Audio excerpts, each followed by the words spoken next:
خليني أعود أذكركم بشيء. أحد أصدق أصدقائي يومها لما جاء بوتفليقة أصبح محمد روقاب السكرتير الشخصي لبوتفليقة. كان عنده منصب أهم في بعض الحالات وفي بعض الأمور أهم من رئيس الوزراء، بل أن رئيس الوزراء لازم يفوت عليه باش يشوف الرئيس.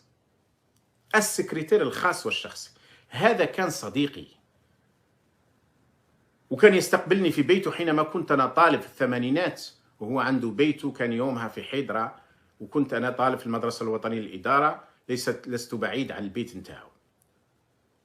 ويستقبلني أحيانا في الويكاند، وأحيانا نتعشى عنده هو وزوجته، والحقيقة أنهم ناس أكارم.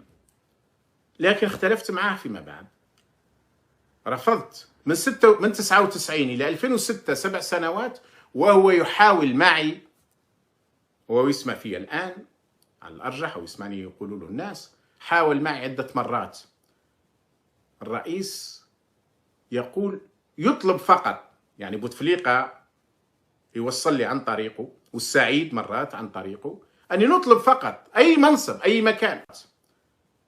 الرئيس يقول يطلب فقط، يعني بوتفليقة يوصل لي عن طريقه، والسعيد مرات عن طريقه، أني نطلب فقط أي منصب أي مكان، يعني بوتفليقة يوصل لي عن طريقه، والسعيد مرات عن طريقه، أني نطلب فقط أي منصب أي مكان، يعني بوتفليقة يوصل لي عن طريقه، والسعيد مرات عن طريقه، أني نطلب فقط أي منصب أي مكان.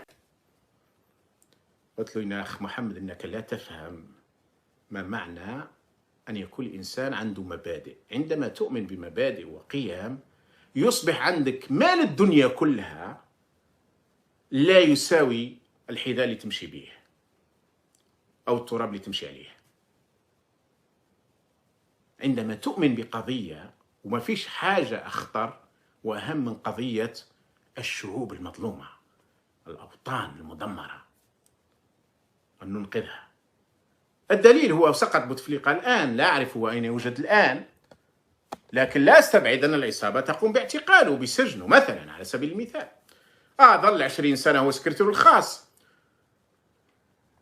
ولو قبلت يعني في 99 بعد أن عرضتهم 4 سنوات ما بين 95 و 99، لا قبلت يعني ناخذ منصب سفير مباشرة، ما نرجعش حتى الجزائر.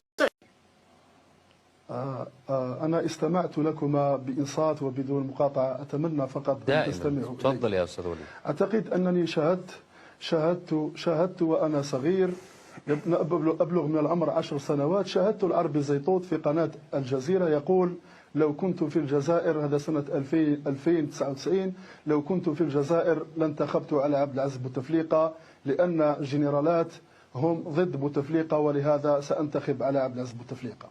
عودة، هذا لما كان عمري 10 سنوات يعني، واليوم أنا ابن 31. أعتقد بأن هذا ليس صحيح. عليك أن تضع السياق الذي قيل في هذا الكلام. عليك أن تضع السياق الذي قيل في هذا الكلام. هذا ليس صحيح. أنت تقول كمن يقول ويل للمصلين.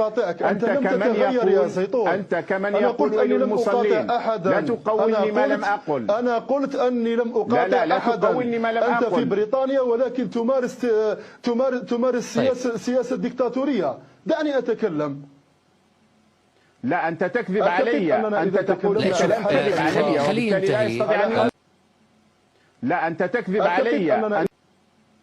لا أنت تكذب علي. لا أنت تكذب علي. أنت تقول كلام كذب علي، وبالتالي لا يستطيع أن. أستاذ زيتون، إذا تكرمت علي دعه ينتهي ومن ثم كذبه كما شاء. سأنشر الفيديو.